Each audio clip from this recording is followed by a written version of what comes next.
To do this first, a daily personal development podcast that focuses on science-backed, actionable steps towards your best year ever. Hi, I'm Santa, your host. Today we're continuing with our series on one of my favorite poets, Henry Wadsworth Longfellow. Today we're looking at his poem, The Day is Done. The poem reflects on the peacefulness and contemplation that comes at the end of a busy day. In the poem, he seeks comfort as night falls, drawing closer to a sense of rest and reflection. The poem was first published in 1844. In The Day is Done, Longfellow uses the imagery of the setting sun and the approach of dusk to convey a sense of closure and the transition from activities of the day to the stillness of the night. The poem touches upon themes of introspection, the passage of time, and the importance of finding moments of tranquility amidst life's busyness. And that's what we want to focus on today.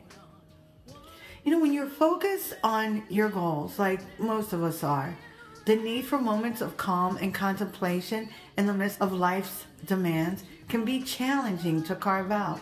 In The Day is Done, Longfellow emphasizes the importance of peace and reflection through various passages that convey a sense of tranquility and contemplation. Here are a few key passages that I'd like to kind of share with you. Number 1, the day is done, and the darkness falls from the wings of night. This opening line sets the tone for the entire poem. It highlights the end of the day and the onset of night, symbolizing a time for stillness and reflection.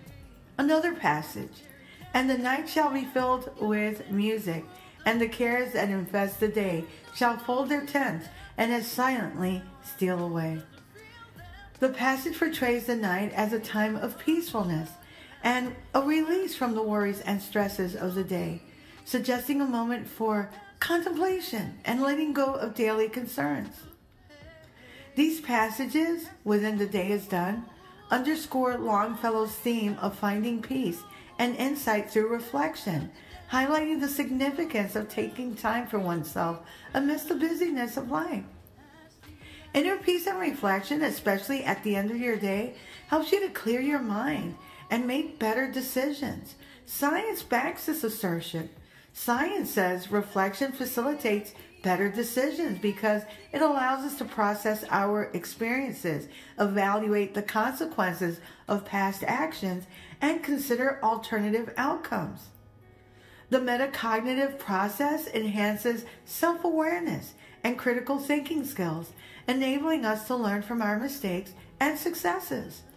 Reflective practices can also reduce impulsivity by encouraging a thoughtful approach to decision-making, leading to more deliberate and informed choices. That information can be found in the Self-Reflection and Insight Scale paper by Grant, Franklin, and Langford, published in 2002. In The Day is Done, Longfellow references music and poetry as a way to unwind. He infers that we should never be too busy to enjoy these pleasures. Even in the oldest text like the Bible, 1 Samuel 16:23, it says, whenever the Spirit from God came to Saul, David would take up his lyre and play. Then relief would come to Saul. He would feel better, and the evil spirit would leave him. Longfellow was onto something here, as there are numerous research-backed benefits to listening to and playing music. Here are some key findings. Number 1, it improves memory and learning. Studies have shown that music can enhance memory and cognitive functions. For example, music training has been linked to improvements in verbal memory, spatial reasoning, and literacy skills. Number 2, it enhances attention and concentration. Certain types of music can help improve attention and focus, especially for tasks requiring sustained concentration. It can reduce stress and anxiety.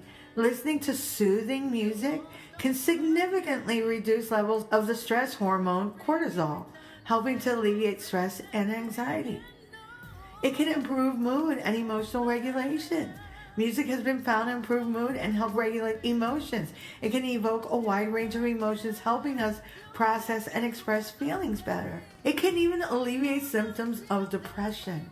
Music therapy has been shown to reduce symptoms of depression, particularly when individuals are actively engaged in making music or singing. It can also enhance physical performance.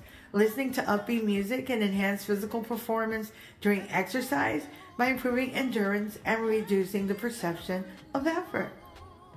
It can also aid in pain management. Music therapy can be an effective intervention for pain management, helping to reduce the need for pain medication in various medical conditions. It can also improve sleep quality. Listening to calming music before bedtime has been shown to improve sleep quality and reduce sleep disturbances. It can also promote empathy and compassion. Engaging with music, particularly in group settings, can increase feelings of empathy and social cohesion with others. These benefits underline the powerful role music can play in enhancing mental, emotional, and physical well-being, as supported by various scientific studies and research. Longfellow was onto something. He was right. When In the Day Is Done, he said, "Who through long days of labor and nights devoid of ease still heard in his soul the music of wonderful melodies? Such songs have power to quiet the restless pulse of care and come like the benediction that follows after prayer." The lesson is to take time to reflect, and music can help you do that. Take time to cultivate inner peace. This is not something that comes naturally to many when you are slaying dragons and plotting your next move, especially, but it is necessary if you want to stay around and live your best life. It can also help you in the morning time. Though Longfellow specifically talks about how the day winds down, how we should find stillness and peace, you can do it as you start your day as well. My Morning Habits episodes can help, as it gives great tips on reducing distractions in the beginning of the day. But you can also apply these things to the end of your day as well. You can find it on my Morning Habits and More page on my website, dothisfirst.life. While you're there, you can read a transcript of this podcast episode and all 215 podcast episodes and counting on my blog. And don't forget to sign up for my weekly newsletter, which will give you the latest news on brain health. And I also include news on books, merch, and my public speaking engagements as they become available. You can also sign up to my YouTube channel at Do This First. I'm well on my way to 10K. Thanks so much, guys.